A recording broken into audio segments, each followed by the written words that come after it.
Assalaamu calaykum waraxmatullaahi wabarakaatuh. Wararkaan ka helayno madaxtooyada dalka ayaa sheegay in hogaamiyaha aqlabiyadda baarlamaanka uu difaacday kursigiisa hogaamiyanimo. War qoraal oo ka soo baxay madaxtooyada oo nuqul ka mid ah uu soo gaaray deegaanka TV ayaa tibaaxaya in madaxweyne Uhuru Kenyatta uu shirgudoomiyay kulan ay isugu yimaadeen mudanayaasha baarlamaanka ku matala isbahaysiga ballaaran ee Jubilee.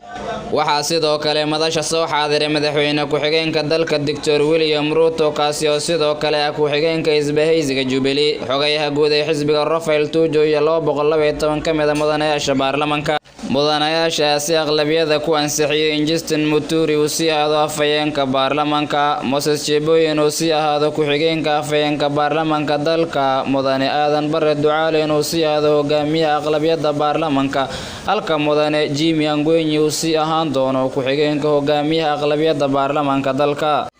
kulanka ayaa waxaa sidoo kale xilkiisa ku waayay Benjamin Washali oo lagu bedelay Emmanuel Wangwe, sidoo kale Cecily Mbarire ayaa waxaa lagu bedelay Maoka Maure.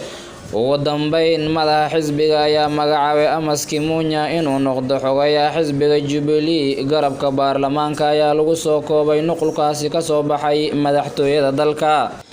isbedeladan iyo duufaanadani hore u soo maray aqalka sanadka ayaa ka dambeeyay kadib markii Mr. Uhuru iyo mudane Raila uu isfaham dhanka siyaasadda dhexmaray horaantii sanadkii tagay 2019. waxaa durba magaalada Garissa ka bilowday dibadbaxyo xoogan oo lagu taageerayo Mr. Ducaale oo halkaas asal ahaan ka soo jeedo.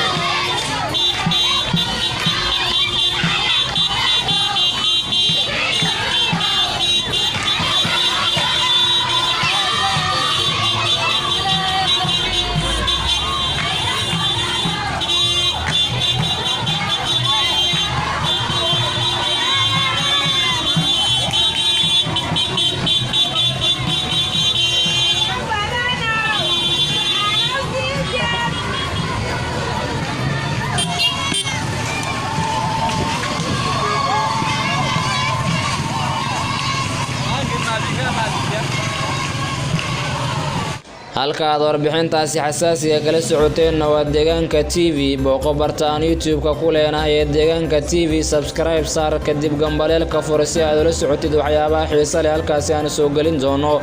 anigu waxaan ahay wariye Magan Xasan. mahadsanidin. wassalaamu calaykum waraxmatullaahi wabarakaatuh. halkan waa deegaanka TV.